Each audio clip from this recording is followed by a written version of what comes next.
நீ கேட்க மாட்டேன்ட்டல்ல. இப்போ கேடு கட்ட பயலுவ ஸ்டேஷனை உடைச்சிட்டு தப்பிச்சு போயிட்டானுவ. அதான் பெரிய மனுஷங்க சொன்னா சின்ன பயலுவ கேட்கணும். டிபார்ட்மெண்ட்டும் பப்ளிக்கும் நேத்து நடந்த கலவரம் சகாயத்துக்காக நம்பிட்டு இருக்கு. அந்த நாடகம் இன்டர்நேஷனல் கிரிமினல் ட்ரக் டீலர் உனக்கு கிலோ கணக்குல பிரவுன் சுகர் சப்ளை பண்ணிட்டு இருக்கிற டேனிக்காக தாங்கிறது எனக்கு தெரியும். என்ன டேனி பேர் சொன்ன உடனே வள வளன்னு வசனம் பேசுற நாக்கு வலு வலுன்னு கொளர். பாய், நீ அத்து மீறிட்ட. என் தன்மானத்தை சீண்டி பார்த்துட்ட.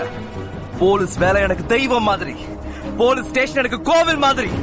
அதை இடிச்சிட்டல. நீ சட்டத்தை உடைச்சு டேனியை தூக்கிட்டு போயிருந்த கூட நான் கவலைப்பட்டிருக்க மாட்டேன். என் ஸ்டேஷனை உடைச்சு தூக்கிட்டு போயிட்டல. அதாயா அவன் பாஸ் பண்ண டிபார்ட்மெண்ட் ஃபைல்ல வைக்காம பத்திரமா என் பாக்கெட்ல வச்சிருக்கேன். சிங்கம், டேனி வெடிகுண்டு மாதிரி தோட்ட நினைச்ச வெடிச்சு செதறிடுவேன். வெடிக்கிறதுக்கும் செதறதுக்கும் தீய வச்ச உடனே இறக்கலாம பாஞ்சு தீஞ்சு போற தீபாவளி ராக்கெட் நினைச்சியா?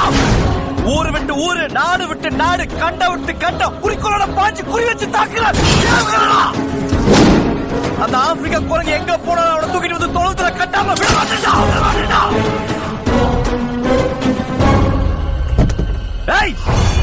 நான் திரும்ப வந்த உடனே தூத்துக்குடி டவுனுக்குள்ள ஏகப்பட்ட பட்டாசு வெடிக்கும்.